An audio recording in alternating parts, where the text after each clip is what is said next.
Täna räägime sellest, kuidas kaitsta oma auto elektroonilist võtit pahalaste eest. Aeg-ajalt võib ikka uudistest lugeda, kuidas autovargad on öö jooksul kiiroperatsiooni käigus ära viinud mõne luksuslikuma ja kallima masina. Seda saab vältida. Üks võimalus on võtta oma lapse plekist rahakassa ja hoida võtmeid öösel selles karbis.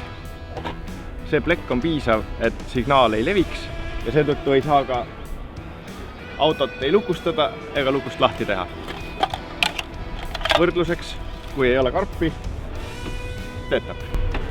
Ja ohus ei ole mitte ainult autode võtmed ja autod.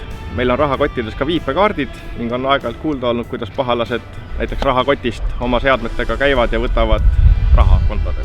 Ja selle vastu on näiteks sellised sisuliselt sama tehnoloogiaga lehekesed, mille saab panna oma rahakoti vahele ja seetõttu ei ole pahalastel võimalik sealt enam raha võtta.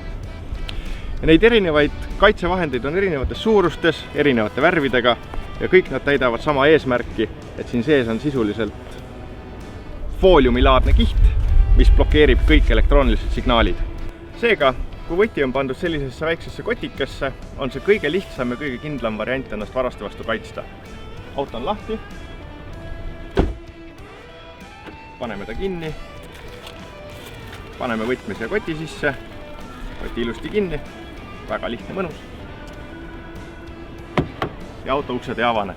Me proovisime erinevaid variante, panna võtit lähedale, proovisime terve ukse läbi, mitte kuskilt otsast see ei avane. Ja isegi kui uks on juba lahti ja võti on selles kotis, ei ole mingit varianti seda autot käivitada.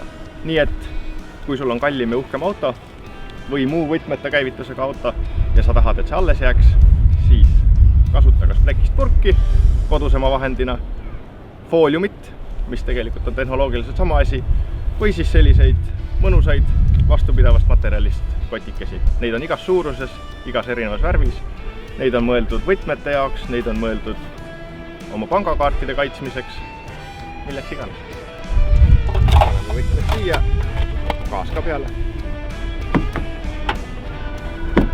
Näete, plekkpurk ei ole alati kõige kindlam variant.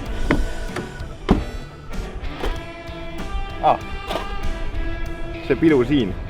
See näitabki seda, kui vähe on tegelikult vaja selleks, et elektrooniline võti tööle hakkaks.